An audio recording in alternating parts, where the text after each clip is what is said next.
Pascal.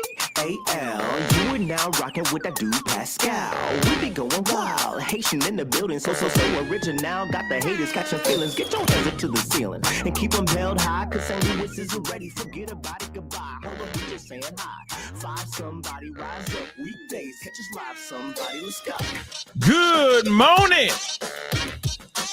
Good afternoon and good evening, everybody. Welcome to the Pascal Show. Hope you guys are all doing well out there. Hope this show finds you in good spirits, because another day above the dirt is always a blessing. Let's not forget that.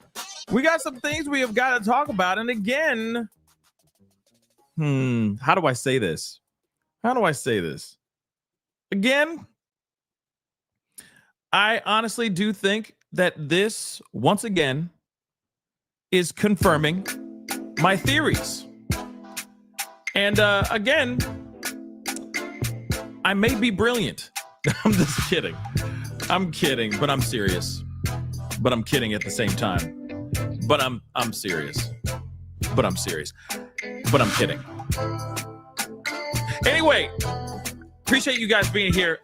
Before we get into everything, we're going to talk about this. And, you know, the things that we talked about late last night, it's kind of going to be bleeding into what we're talking about here. And there's a lot to be said and a lot to discuss. Yes. And I said it was going to be a short show yesterday, and it was a bold-faced lie. This one's going to be a shorter show, okay? There's a few updates, but this confirms some of the things, some of the theories that I've had lingering in my mind. All right? I'm not sitting here saying that I cracked the case, okay? By not even by a long shot. All right? I have not cracked any case, but I do have my theories. And again, the more we start hearing more information from people, from neighbors, etc., the more it is confirming my theories. And that, for sure, is one of these. All right? The theories are real. And my theories may be right. They may be. They may be completely off. But we'll talk about that here in just a little bit. So please do me a favor. Before we get into everything, hit that like button down below. Crush the do what it do. Hit that reaction button if you're watching on other platforms.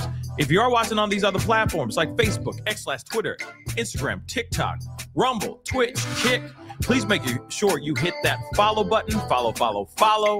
All right? Hit that reaction button, of course. Don't forget to subscribe here on my YouTube channel. Subscribe, baby. Go and check out the Pascal Show clips and Pascal Raw. Subscribe to those channels as well. That'd be greatly appreciated. All right. More updates and more videos are going to be coming out on those platforms very, very soon. Your boy's just been busy. All right. Stressed very, very thin. Trying to handle all kinds of things. Putting out many, many fires. And then come in here and put out the fires over here too. So please, if you can, subscribe. Hit that notification bell. All that. Hit that join button down below, become a member, check out my Patreon, and of course, check out PascalMerch.com. Okay? PascalMerch.com. All right, guys. Now, obviously, we have been deep diving, talking about this whole David, Celeste, Rivas, Tesla situation, and it has been absolutely crazy, okay? This case is crazier than the government shutdown. I'm just going to be real, all right? It is absolutely insane what we have been learning, what has been revealed, what has been uncovered. One of the things for sure is that timeline is off. That timeline is wrong.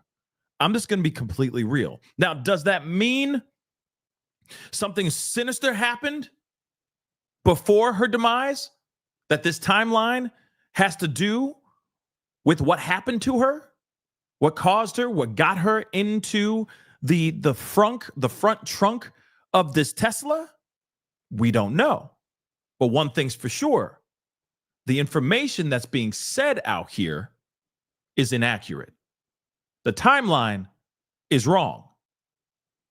We've been hearing in countless reports that she has been missing for over a year and a half. But what's interesting is that she never was truly reported missing between the times that she was gone for that year and a half until she was found. She was never reported missing, guys, during that actual time. Between that time, not once, which seems a little bit weird, don't you think? Think about that for a second. Put that in your pipe. Put that in your pipe and smoke on it real quick. Put that bee in your bonnet. Okay? Smell whatever I'm cooking. I don't know what I'm trying to think of other phrases. Okay, just rock with me. But nonetheless, the timeline is off. The timeline is wrong, and something is off.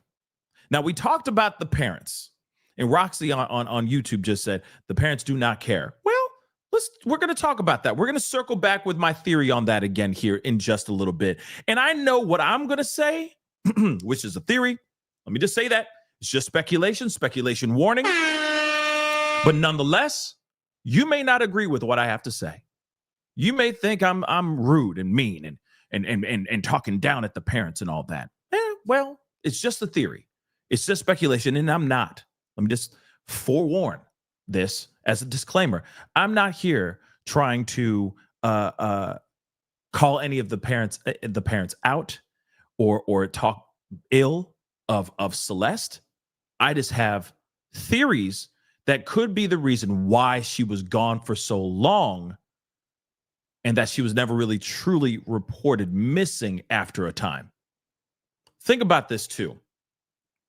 In the very beginning, when she first ran away, there were flyers. They were passing things around, talking about how this girl was missing and how they were desperately trying to find their little girl, right? Then the last time she ran away, nothing. Bupkis. Zero zilch, zippity doo-dah. Now, my theory still remains, and we're going to talk about that in a little bit, but we learned things when we saw that ring cam footage from the neighbor. As soon as they said, yeah, she was home visiting for her birthday. This was during the time that she was reported allegedly had ran away. But she's coming back and she's visiting. Like, what? It makes no sense. If you're missing, you're not coming back home to visit. You've come back home. You've come back home. You're not visiting. If you're visiting, that means you're living somewhere else. And that's the parents or any guardian's prior knowledge, knowing that that person who's coming to visit literally lives somewhere else. Let's not forget that. Okay? Let's not forget that. If I'm going and visiting my auntie, that means I'm visiting because I live somewhere else.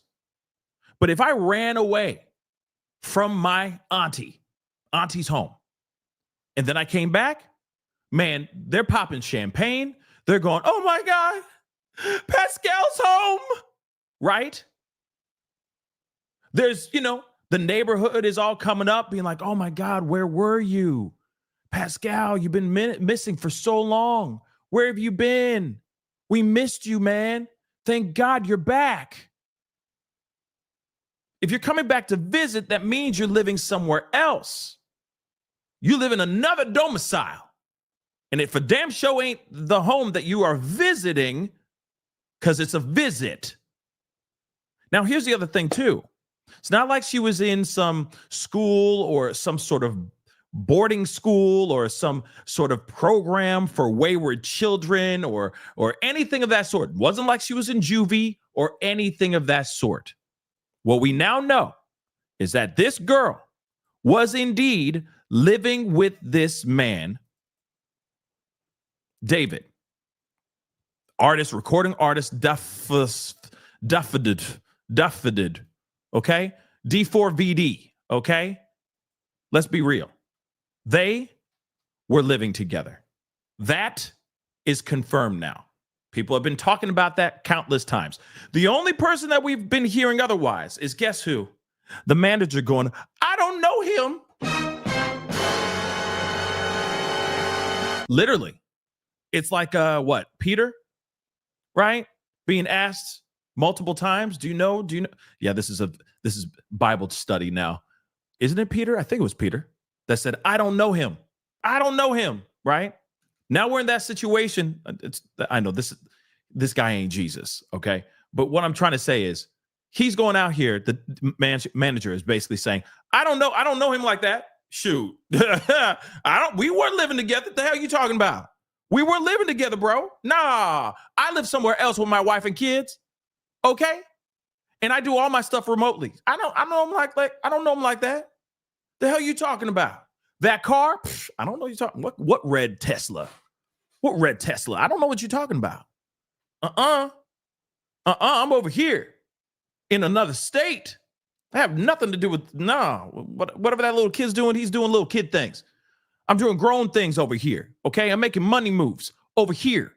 I have nothing to do with that dude.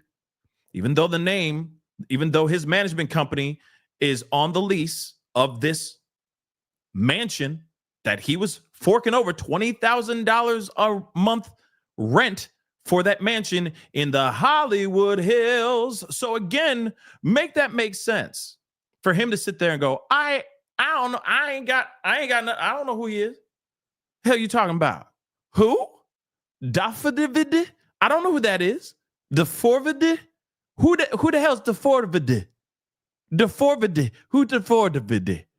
Oh, it's David. Oh, that's how he does it? Oh, okay. That's creative. All right. But I don't know him. I got other people that work with him. I'm just over here just making the money moves, baby, in another state with my wife and kids, by the way. So I don't know what y'all talking about. Yet his management company is forking over $20,000 a month on a mansion in the Hollywood Hills. And there's a car that was in the garage that was under his name as well. The manager's name, Josh Marshall, if I'm correct. So make that make sense. I'm going to be real with you. Let me just keep it a bean. When it comes to the manager, okay, with all due respect, innocent till proven guilty, I'm not sitting here saying that the manager is guilty, but clearly he's doing everything he can to separate himself from the situation. But let me tell you something. I'm just going to keep it a bean. I don't care how much money I make. I don't care how rich I am. I could literally have Elon Musk money. Okay? Shoot, Bezos money. All right? I'm going to be taking care and keeping an eye on every single dollar that I spend. First and foremost, especially when I'm spending $20,000 a month on rent on a mansion in the Hollywood Hills, and I'm just giving it to some artist that's going to go out there, graffiti, do God knows what to the place, wreck the place. That is an investment, baby.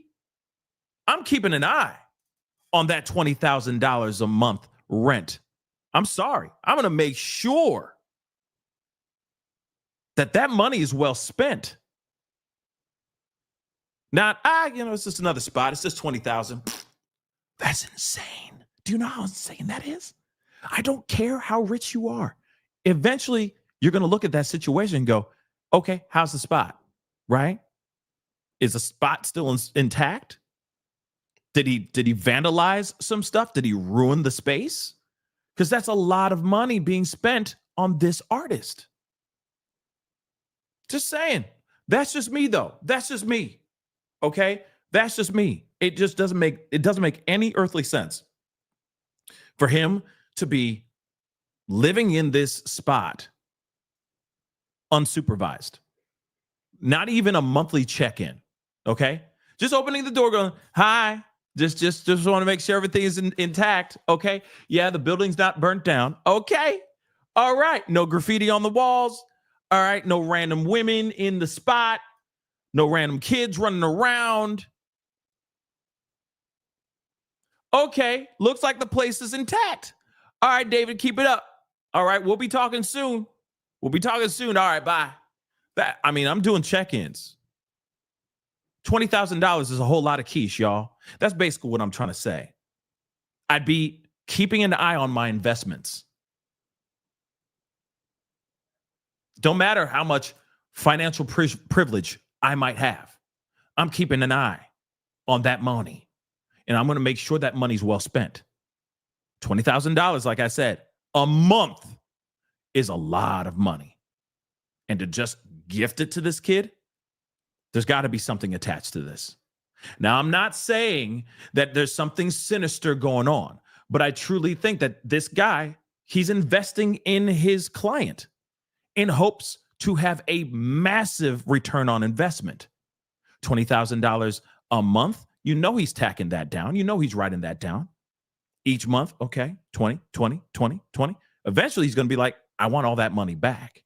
And when you make it big or when you make some serious money, I hope you're going to be, the money's coming back to me with interest. That's how they get these artists. Let's be real. Don't go chasing waterfalls. TLC is a perfect example of how they literally ran TLC to basically bankruptcy because of what these managers and their record label did to them. The clothes on your back we paid for, the makeup, the hair extensions, the such and such, the tours, the tour buses, the gas that goes into the tour buses, all that stuff. All that stuff you got to pay back. And guess what? They're thinking they're about to be millionaires, but they're not. They still do it to other artists. So what's going on here could very well have been the same situation. Every spin, every blah, blah, blah, we expect that money back with interest, though. So again, $20,000 a month, just that alone is insane. And here's the other thing too. Who's to say that they didn't actually buy him that Tesla as a gift and then gifted him that Tesla? Because, he's an up and coming star. He needs to look somewhat, he needs to keep up with appearances. He can't just be driving around like in a hoopty, right? So they gift him $104,000 Tesla. Black on black on black on black on black, right?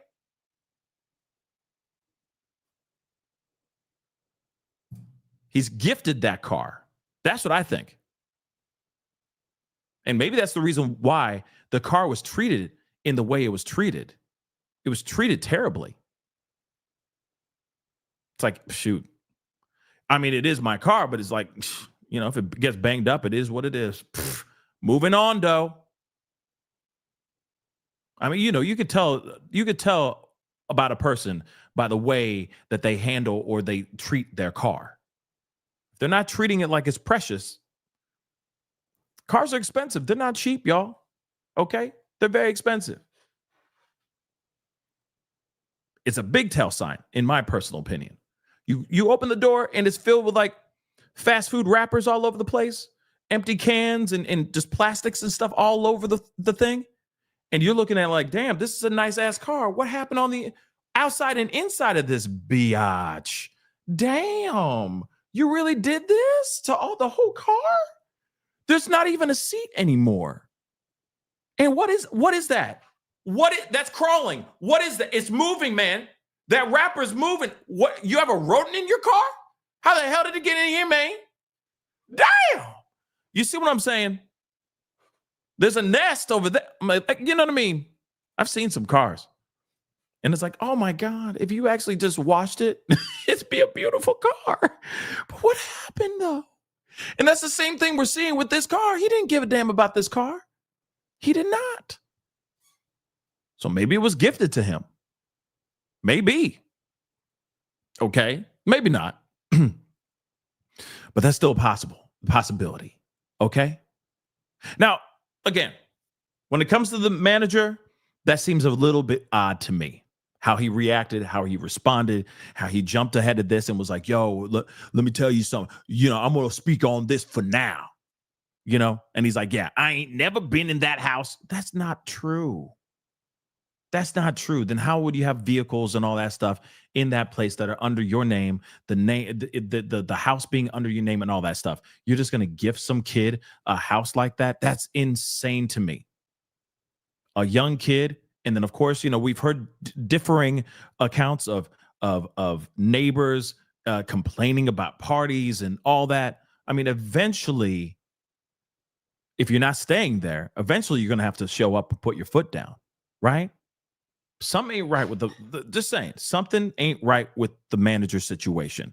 But I feel that the manager deserves to have an opportunity to speak his side of things. Just saying. But he acts like he doesn't know him at all. He's saying, I don't know him. I have other people that deal with him.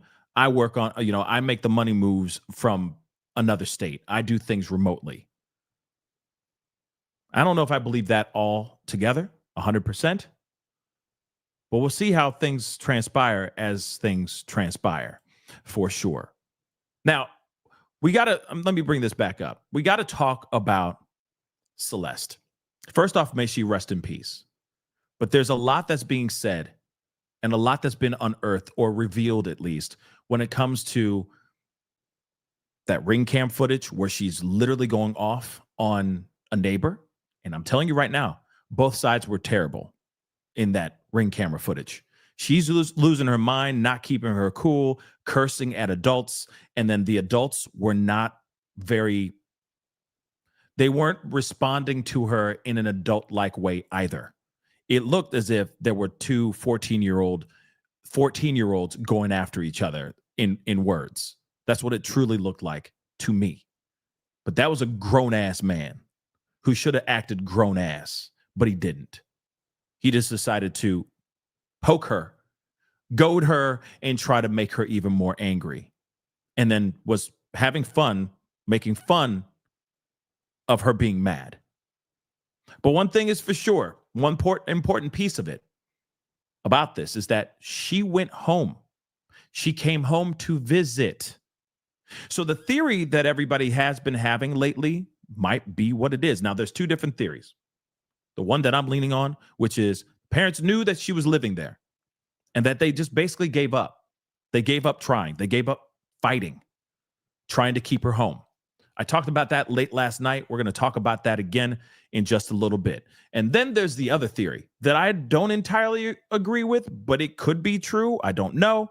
But there's that theory of maybe that she was purchased. I don't know.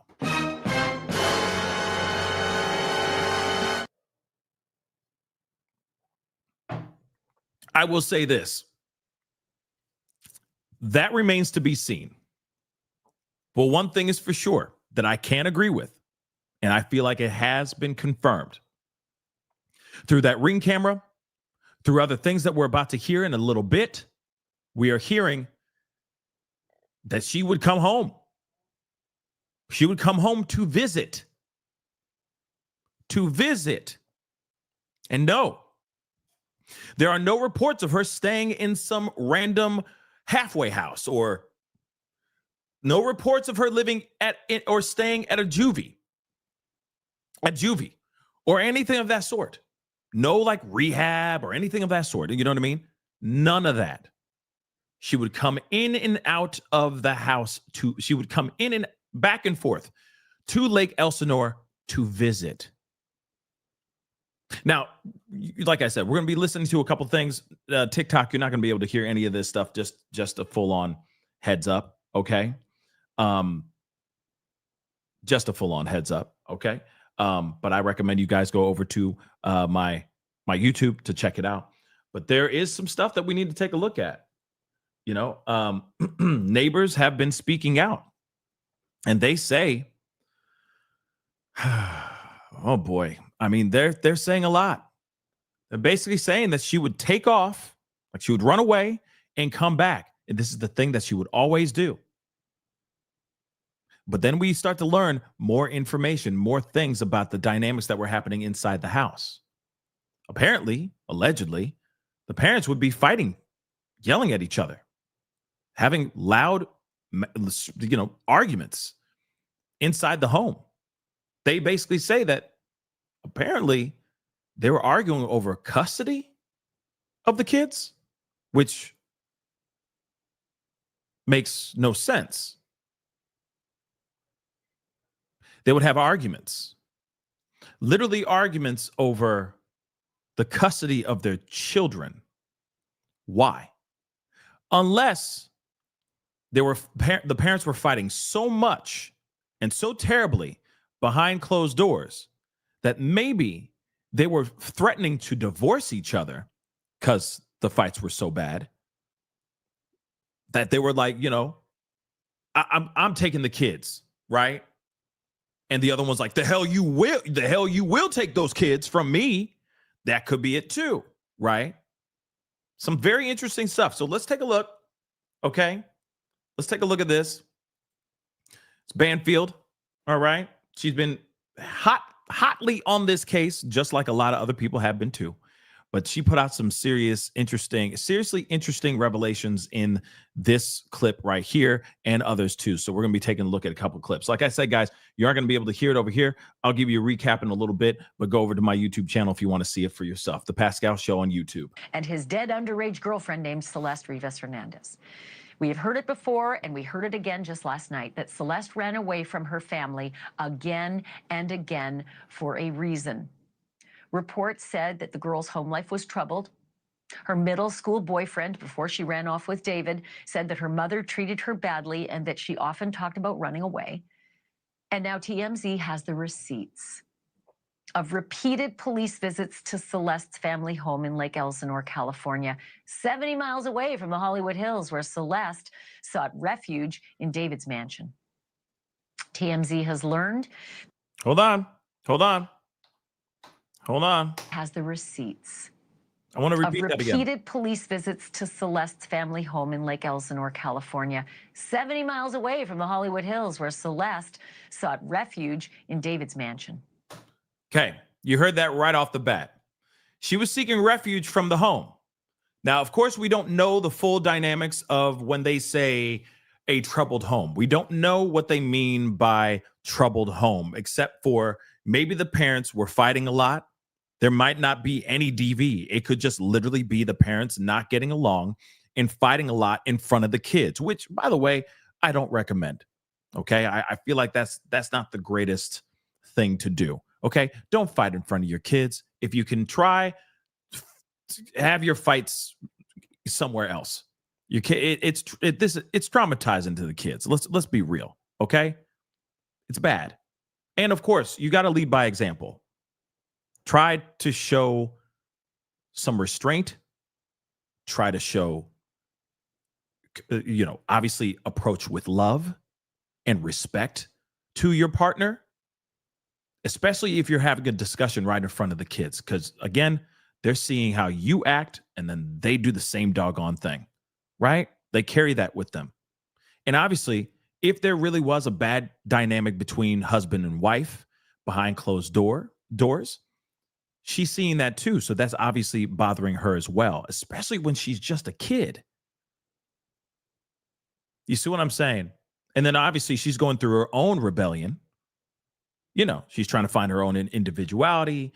She's going through puberty. She's got these changes. You know what I mean? I'm going through changes. You know what I mean? They're doing all that they have all that going on, right?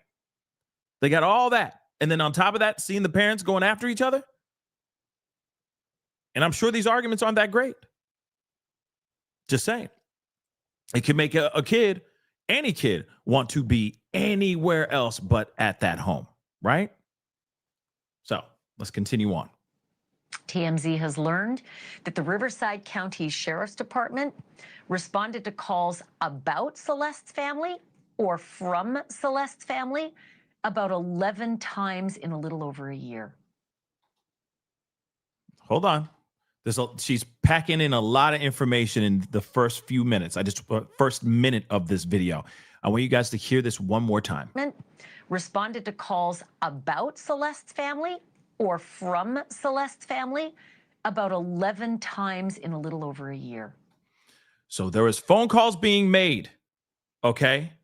Yes, I did hit you guys with some Ozzy. Okay. Listen, I know all kinds of music. All right. I know everything from classical to country to rock to hip hop to R&B, everything. If you've been watching the show, you know. Okay. I am a walking music encyclopedia. It's ridiculous. Okay. I haven't hit y'all with opera yet. Okay. But anyway, I'm kidding. But here's the thing. They said right here, hey, we were getting phone calls from outside of the home complaining about the family. And then we were also getting phone calls from inside the house complaining about the family. That's massive. Okay? That's massive. The dates are February 2024 to April 2025. And remember, the family reported Celeste missing for the last time in April of 2024. So those calls continued for a year while she was ostensibly missing. And until this week, we believed that April of 2024 was the last time that they'd seen each other, right? Celeste and her family. But now we know different. And I'm going to come back to that in a hot minute. All of the police visits were listed as, quote, minor crime investigation, except for one of them. And that one was described as, quote, suspicious circumstances. Again, no details available from the police, but the dates of these calls speak volumes. 3 of the calls happened on one day, March 19th. 2024, which, by the way, yeah, that's the day that Celeste ran away. She was caught. Okay. So one of the 911 phone calls that police actually responded to was on the same night or the same day that Celeste ran away. And we see that in this video, in this security cam footage that we talked about last night. We talked about this last night. I said, hey, everybody and their mama knows that the day that she disappeared was on March 19th, or one of the times that she ran off was on March 19th. The security cam footage showing her walking down the street. There's a part that I said I think that Ashley Banfield is entirely correct with her theory, because there's a moment where there's another person that's walking down the street passing Celeste that actually does a double take. Looks at her like twice as she's walking down the street. And even Ashley Banfield said, hey, could it be that she's upset? Could she be crying? Could she be screaming on the phone? Right? Of course, I said, well, maybe the person recognized her. You know, she had gone running. She ran off before. Maybe she recognized her from the neighborhood. Maybe that's what it is. Because everybody else was talking about the other option of her possibly crying. But she, I think, is 110% correct.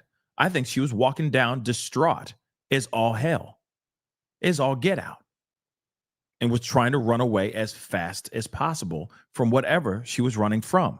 Now, again, this could mean that there was DV going on in the house, or it could just straight up be verbal attacks, fights verbally, that were just getting so vicious that she didn't want anything to do with it, right? Then you can add on top of that, her being young, wanting freedom, wanting to be her own person, trying to find her own individuality, but also talking to a guy she shouldn't be talking to online. Fights can ensue from that too. All things could be true all at the same damn time, ladies and germs, right? Now, it could just be a trifecta of the perfect, unfortunate storm where things are going on at home, okay? And yeah, it doesn't mean that it has to be physical for there not to be some sort of DV, okay, going on in that house. But maybe there was a lot of tension, a lot of problems, and she just wanted out of that situation, okay? And then also on top of that, she's in love. Right? It's David, right? I'm in love. It's David. We are together. It is real love. You know what I mean? Those kinds of things. There could be pushback, severe pushback from her family. And she didn't like that too much. So she picked up her stuff, or actually, she didn't even pick up anything. She just put on her shoes and she kicked rocks, at least when she did this on March 8th or March 19th. But again, she wasn't reported missing until a month later in April. Remember that too. So 2 weeks later, 3 weeks later, give or take a few days, she was reported missing in April. So she wasn't reported missing this time. She was reported missing later. I want to make that abundantly clear. But one of those 911 calls was on the same day that she's depicted in the security cam footage running away from this home. Okay? Just so you know, let's continue. On surveillance camera in a neighborhood liquor store, running down the street at 7 a.m. Black car was seen pulling out after her, but it's not clear if Celeste had gotten into it. This was just something that happened that the liquor store owner saw, but it wasn't caught on tape. 2 of the 3 visits that day were to Celeste's home. Cops came to her home 2 times, but the 3rd visit that police made was to that liquor store. Celeste's sister also visited that liquor store on that day and asked to review that surveillance video. Right. One of the other police visits that TMZ documented was at 9:29 p.m. on April 5th, 2024. That time is about a half hour after the family reported her missing to the police for the very last time. So they report her missing at 9 p.m. and at 9:30 the police are at their door. Interesting, right? So 30 minutes later, police are at their door because they take these missing person cases seriously. They show up. They're, I'm sure, asking questions about her being missing. And this is all happening in April, just so you know. So she was only reported missing later in April. April 4th is what she said, I think. Just want to make sure I got that correct. Obviously, it's on the flyer as well. But she was reported missing then. Okay, hold on. Let me just repeat what she said one more time. After the family reported her missing to the police for the very last time. So they remember, very last time that they ever reported her missing was in April of 2024. April of 2024. Let's literally drill that into our brains. Do you know where we're at right now? What year this is? Okay, Dee, thank you so much. Dee free. Thank you so much for yes. The 5th of April 2024. Want to make that abundantly clear. 24. What year are we in right now? The year of our Lord 2025. And we in what month now? We're in October now, but you know what I mean. It's Hollywood. It's Halloween season, okay? And some of you girls, spice latte season, yes. But at the same time, she was found in September of 2025. The only time that she was reported missing was in April of 2024. I'm just trying to make that abundantly clear because there's more information that's coming out here right now. 24. That time is about a half hour after the family reported her missing to the police for the very last time. So they report her missing at 9 p.m. and at 9:30 the police are at their door. Yep.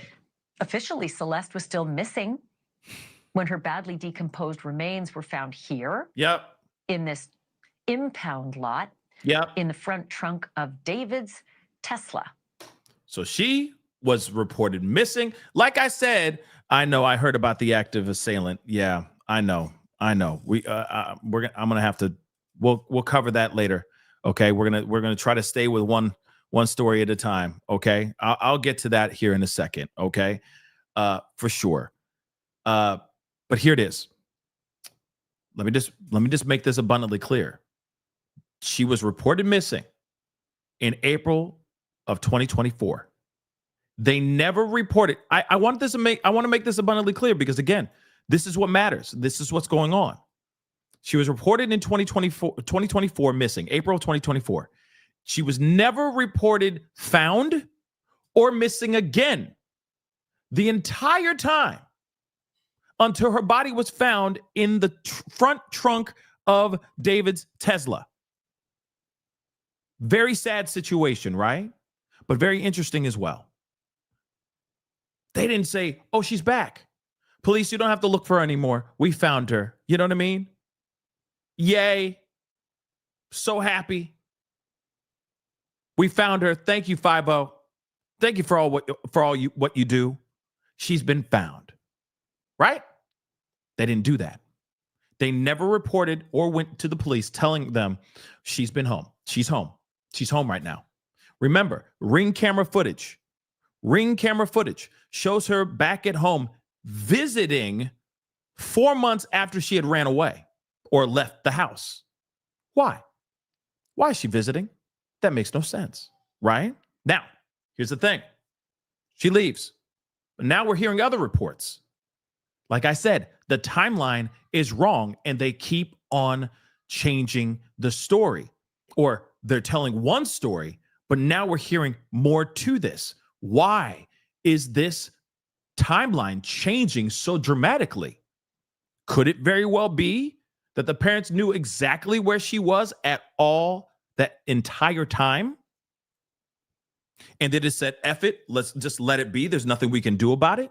We've tried to keep her home. She does not want to stay here. She keeps running, right? That doesn't make any sense. If you are concerned about your daughter and you know exactly where she is, wouldn't you at least remove her from the missing persons list and say, we found her, we know where she is, but they never reported anything to anybody? Let me also make this abundantly clear too, because I'm hearing reports of the family being not incredibly fluent in English, all right, that there's a problem with language. Well, they've been able to communicate with 5-0 to say that she was missing in the first doggone place. So if they're able to communicate with 5-0, letting them know that she's missing in the first place, there's not a problem with language here. There's not. Just saying. Let's continue though. And I'm telling you right now, she was in a bag. She was wrapped in a plastic bag, y'all, in this frunk of this Tesla. I say Tesla. I'm sorry. I'm only human. Okay? But that makes no sense, y'all.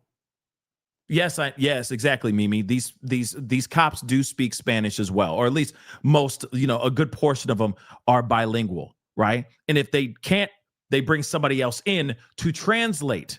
So if they're able to bring in and bring up the fact that their daughter is missing and they have, and they don't speak English very well, they've been able to communicate with police to say that she's missing. I'm just saying.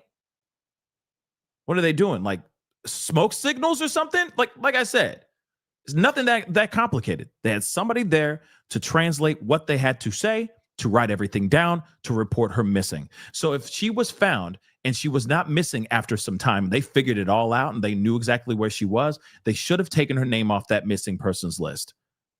Let's be real. Because she wasn't missing. That's in my personal opinion has been confirmed now, and it's going to be confirmed even more in just a minute. This was 23 days ago. But was Celeste really still missing without a trace at this point? The other day, TMZ acquired video of Celeste in her parents' backyard on September 8th of 2024. That's 5 months after she supposedly ran off for the last time.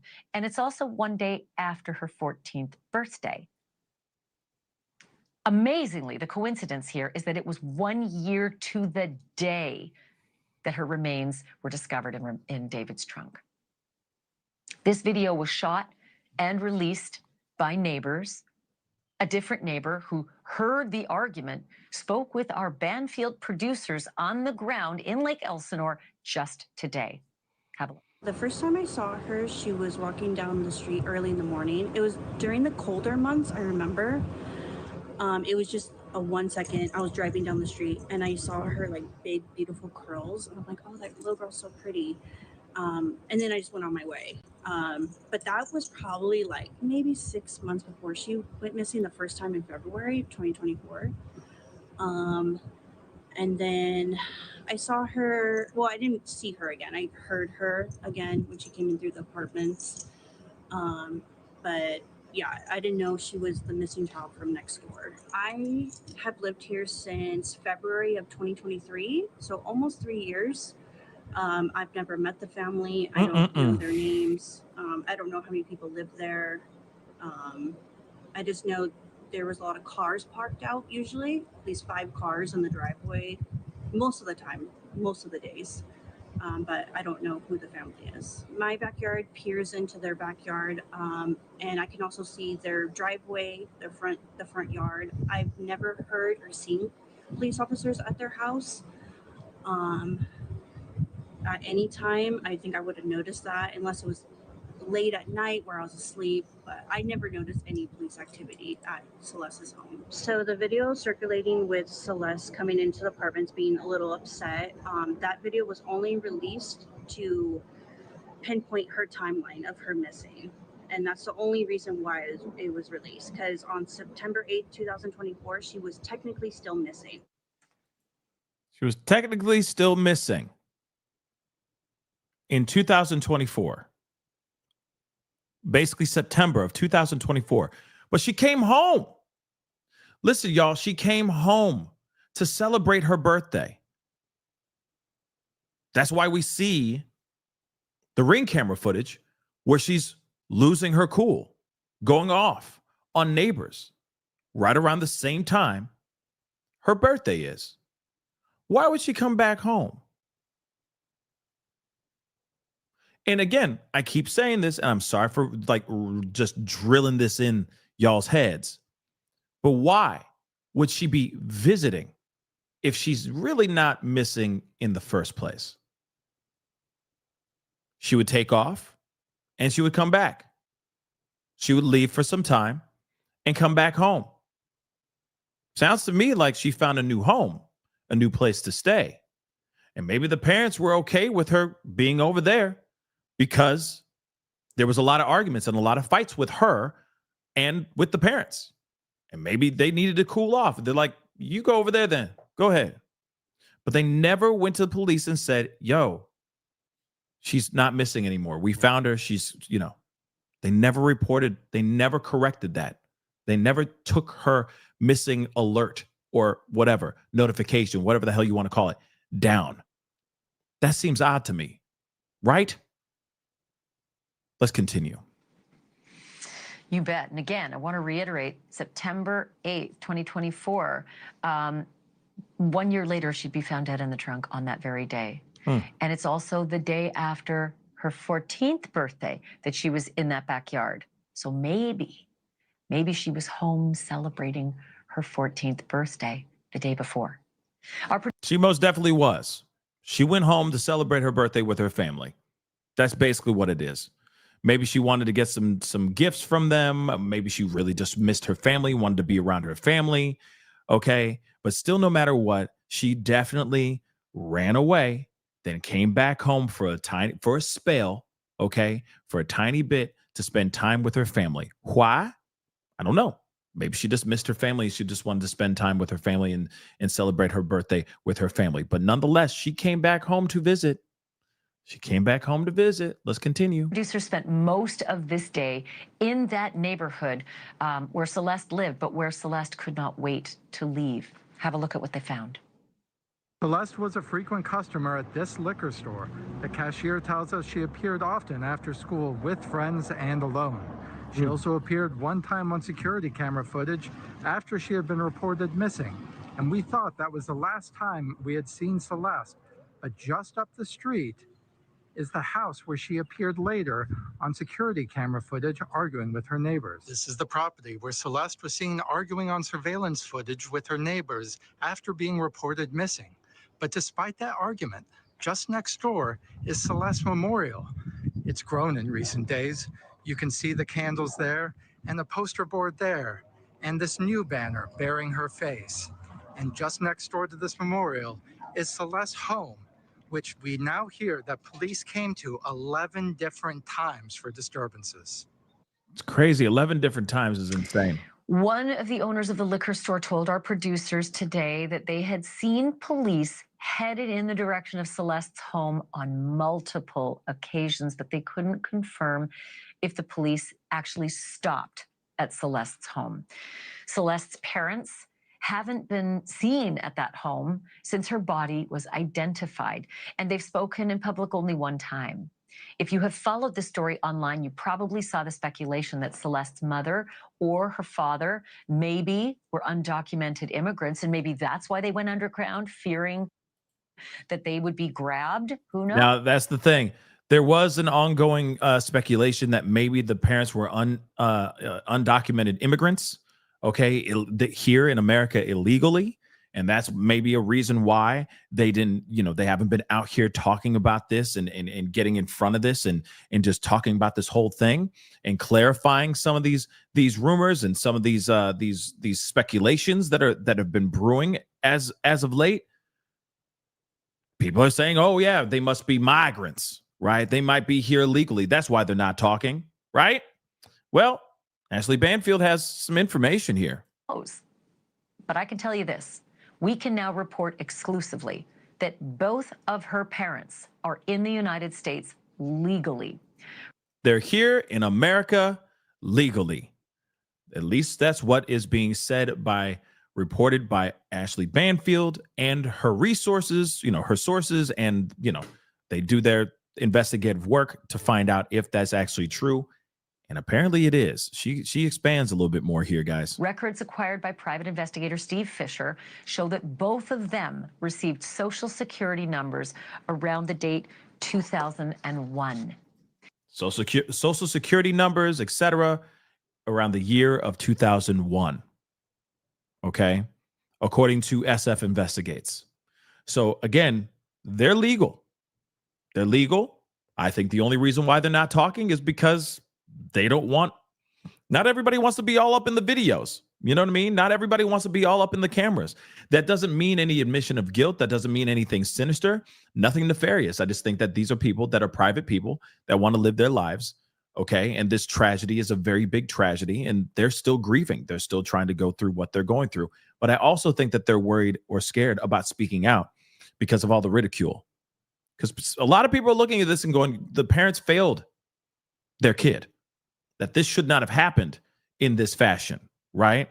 That this kid should be alive and well and protected from the likes of somebody like a David, right? Because obviously there's a lot of information that has been confirmed about his correspondence and his relationship with Celeste that should not have existed, period. Now, we got to talk about one other theory that I don't think a lot of people are talking about. I'm going to talk about that here in just a second. Let me just let Ashley Banfield say what she got to say.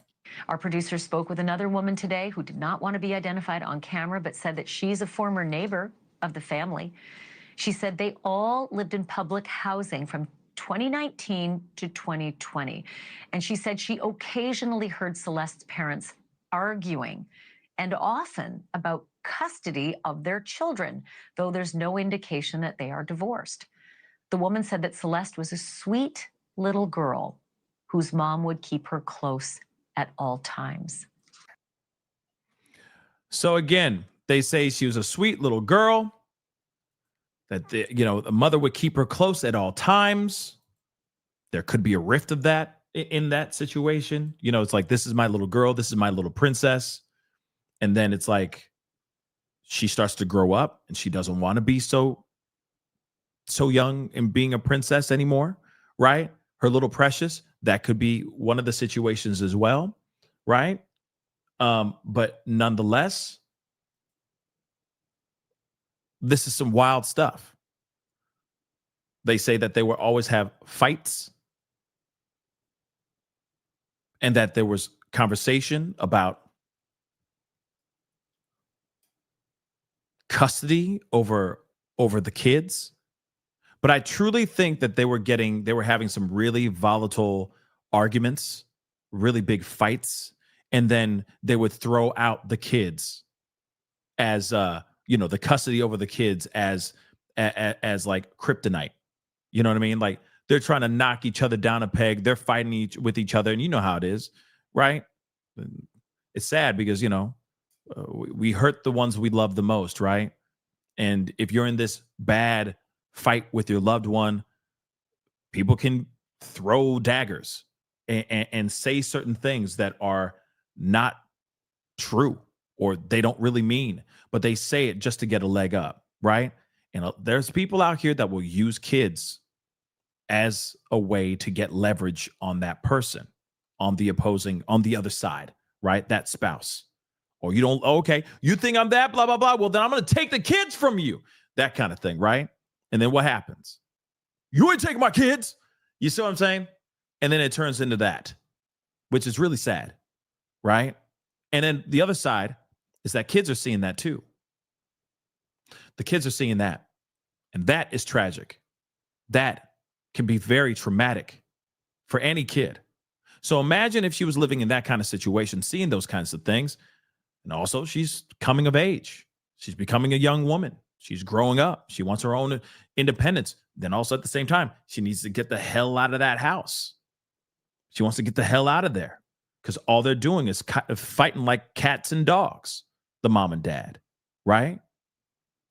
So I can see it could be a trifecta, like I said, a trifecta of different things. She wants her own independence. She's talking to a guy named DeForvid, okay, on Discord. He's saying all these things. He's living in the lap of luxury. She's not. She's living in hell because every time she gets back home, might be a good night, might be a bad night. All she knows is she wants to get the hell out of that situation. And then you got David being like, come over here. You know, like it's the damn Pied Piper. You know what I mean? Come with me. Come up to the hills of the Hollywoods. You know what I mean? It's crazy. But that may be the situation. Right? Now, here's the other thing too. And it's a theory that I don't think a lot of people have talked about. And I feel like we need to talk about this too before we go into this this next clip, because I do have another clip. Hold on. Do I have that other clip? 1 second.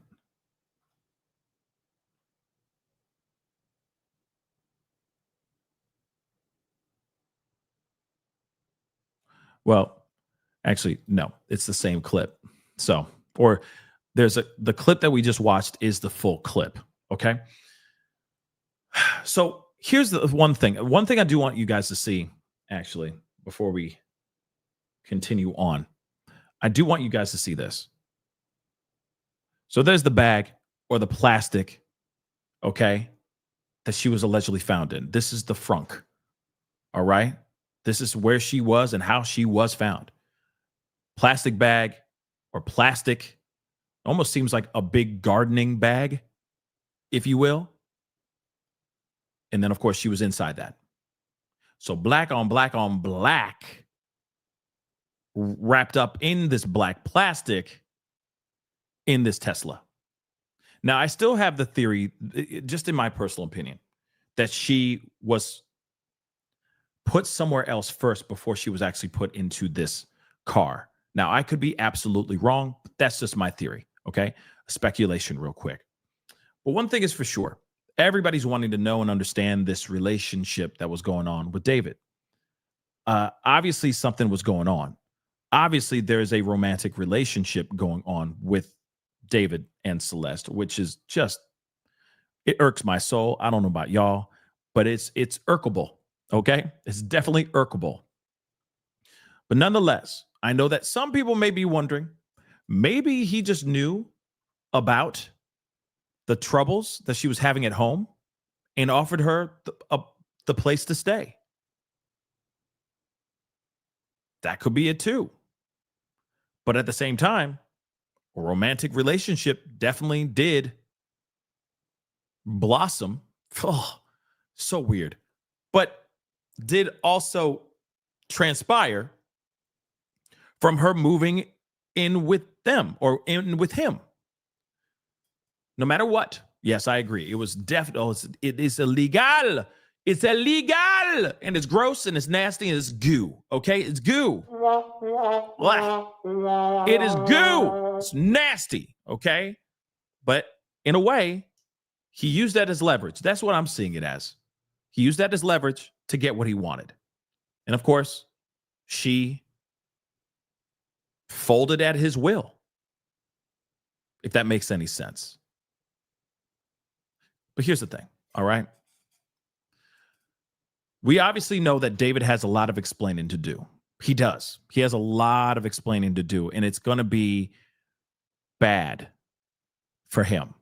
Let's not forget, he lawyered up. He lawyered up with an even better lawyer.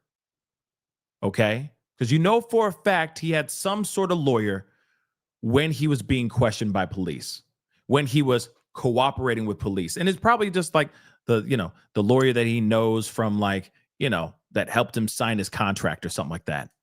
But now he brought in a brand new lawyer, one that worked with the likes of Harvey Weinstein, Mel Gibson, and the sort.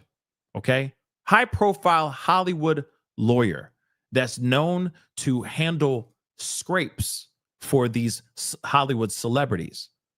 Now, I know some people don't agree with me on this, but when you lawyer up with a criminal defense attorney that is used to handling scrapes, Hollywood scrapes, or scrapes for Hollywood elites, you're definitely getting ready for something. This is not a situation where this dude is just bringing in just any old lawyer. He brought in a criminal defense lawyer. Why would he have that suited and booted and ready to go? Now, I get it. Some people will look at that and go, that doesn't mean any admission of guilt. Sure, it doesn't. But he feels like something's coming. He knows something is coming. He cut off all of his concerts. He's somewhere in America right now playing Fortnite, okay? And still pining over his obsession, which is that of Celeste Rivas. Because he knows that something is coming. Justice is coming. You can't tell me. I mean, wilder things have happened. But in my mind, you can't tell me that this guy has a unalive girl inside his car found. And you don't think they're not going to take him in for this at all? Now, it could very well be a situation where she took something and she lost her life and somebody discarded her body in this car.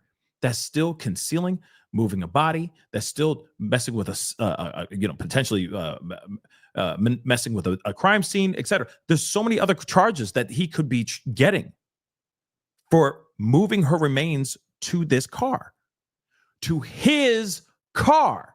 This is not like it's just some random dude's car down the street or on the other side of LA. This is his car, a stone's throw away from his own $20,000 a month rental mansion that he was staying in. Come on, y'all. This is the simplest of math. And if the police don't take him in on the simplest of math, I don't know what world we live in. Okay? But I get it. Police are going to need to do their due diligence, do their due diligencing, okay?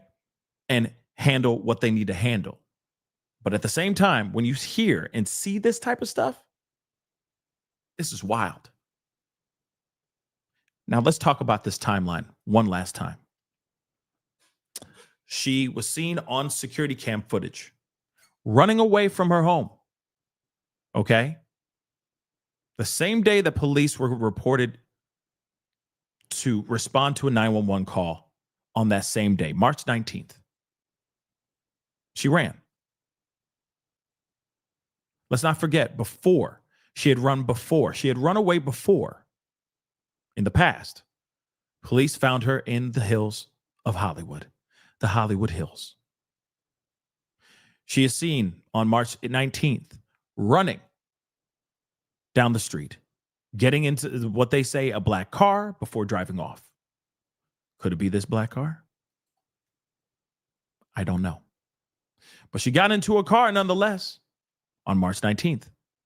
But she wasn't reported missing until April 5th of 2024, a few weeks after she's depicted on camera running away. Clearly, she must have been very, very upset about something because she's running, walking. She's hurriedly trying to get the hell out of the place, out of the area. Something not good happened. So she jumped in the car. They don't report her missing until April of 2024. Then nothing. But what's interesting is now we're hearing from neighbors saying that she'd come and go. She'd be there, and then she'd leave, and then she'd come back, and then she'd leave, and then she'd come back, and then she'd leave. Throughout the entire time that she was reported missing. Now, if you ask me what I think, I'm going to say this. Speculation warning. Let me just put that up. Speculation warning. Here it is. Here's me theory. My theory is this, okay? Technically, she never was really missing in the first place. They knew exactly where she was the entire time. They knew about the guy that she was dating, or that she was talking to at least, named David. They knew that she was out in the Hollywood Hills, hence the reason why police went out there and got her out in the Hollywood Hills. She gets brought back, and this has happened multitude of times. She runs away, she comes back. She runs away, she comes back. She's not running away anymore. She's basically going and spending the night and spending time, countless weeks, over at somebody else's place, David's place in the Hollywood Hills. And then she would come home and visit. Now, I already said about this last night, but I'm going to say it again. I truly think that this was a situation where the parents knew exactly where she was going, knew exactly what she was doing, but they didn't know what else to do anymore without it turning into something else that would look bad, one, on their own kid, and two, on themselves as well. So they felt like they were between a rock and a hard place, and they didn't know what else to do. Hear me out. We talked about this last night, and I hate to use this comparison, but this is the only way I can break it down. It's almost as if they were dealing with a child with addiction, a severe addiction. Her addiction was David. David was her salvation. From whatever was going on in that house, that was her salvation. She wanted to get the hell out of that place. She wanted to get away from that situation. So she tried everything she could to get the hell away from that situation. All right. The parents kept on saying, okay, come, we'll bring you back home. You'll be fine. Come back home, come back home, come back home. Right. She'd come back home, but she'd run off again, back to her addiction. It's kind of like when you say, hey, this person, I am, trying to get them off smack. We're trying to get them off the substances, this hard substance. And for 1 minute, they're sober, they're clean, they're clear. They say, I love sobriety. I'm so happy about sobriety. Yay, sobriety. And then the parents are getting, welled up with tears going, oh my God, we finally got him back. We finally got him back.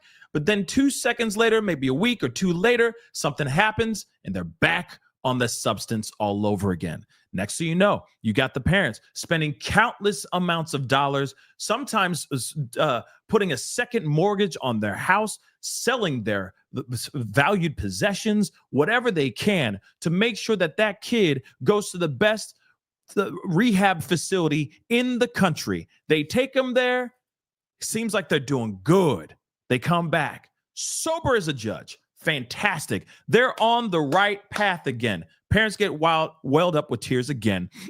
We're getting our son back. We got him back. Right? And then what happens? Kid starts doing weird things again. Starts saying, oh, yeah, I need to go. I got a new job, Ma. Ma, I got a new job, but I need some money for the shoes. I need some new shoes, blah, blah, blah. But you don't see any new shoes. Kid goes back to doing the same thing that he was doing again, lying, cheating, stealing, and then going and getting high. So what happens? Finally, it comes to a point where the parents can't do anything except give them tough love.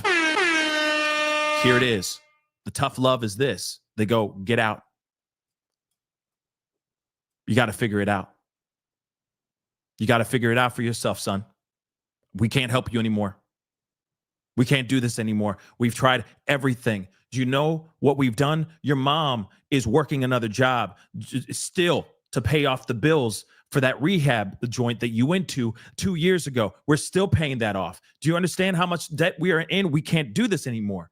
You took your mom's favorite jewelry. It's all gone. You see what I'm saying? Over and over and over again. We can't do this anymore, son. You have got to go. I'm going to pray for you, but that's the only thing I can do. Right? So then we look at that same situation, but we click and drag it over to this situation with this girl, this little girl, who obviously has an addiction. She has an obsession with David, right? Just like he has an addiction and an obsession with her too, right? He definitely has an obsession for sure, right? She keeps running away over and over and over again. They try their hardest to bring her back home. They try their hardest to keep her in that home. But what does she do? Keeps on packing up her stuff or just leaving with just the clothes on her back and kicking rocks. Salvation is over there. Back to her addiction, back to her man, which is very disturbing nonetheless. They keep on trying to get her to come back home, but nothing's working.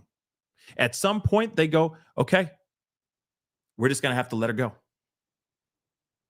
We're just going to have to let her go. Eventually she will come home. Eventually she will realize that she needs to be home.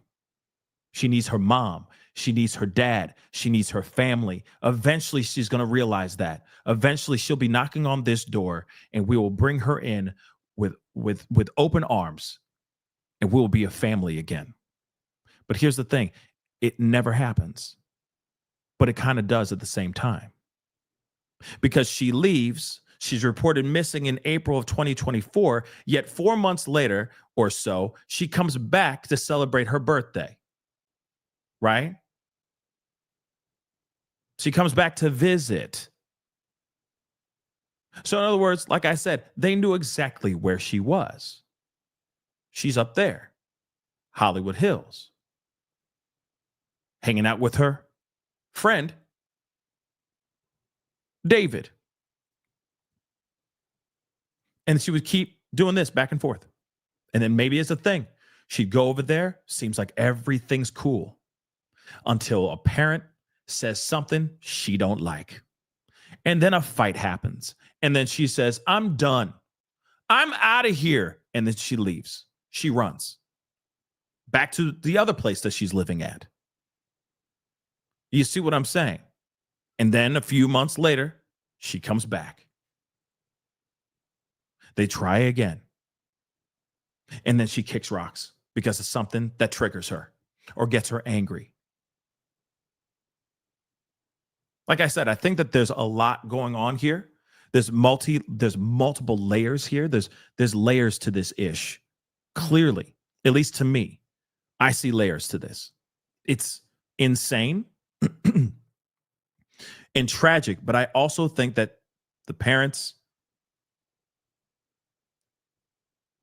obviously, in my personal opinion, if my theory is correct, they made a very, very big mistake. Okay? Very, very big mistake. And they should have been more aggressive with trying to get her back home. Okay? Yes, it's like onion layers. Absolutely, Gemini. Absolutely like onion layers. I think that there's layers to this. It's a very, very complicated situation. And I think that what's going on, all right, what's going on is a situation where I think the parents just didn't know what else to do. And they're like, we already know where she's going, and there's nothing we can do to stop her. She has to make the choice to stay home. We can call the cops every single day, all the time, every time she runs away, or we can keep it as is. She's missing.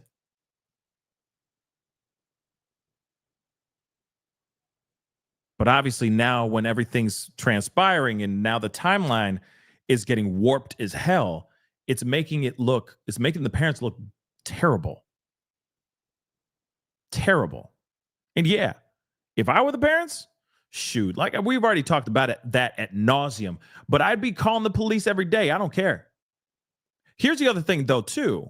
Okay? I'm going to keep it a bean. I said this before too. If I knew exactly where she was, if I knew exactly what house, what guy, what Hollywood Hills area he was staying in, shoot, I'm there every day, bro. After work, before I go to work, I don't care if I have to drive 3 hours every single day. I'm there every day being like, you're going to get your butt in this car or I'm calling police on your man, David. That's it.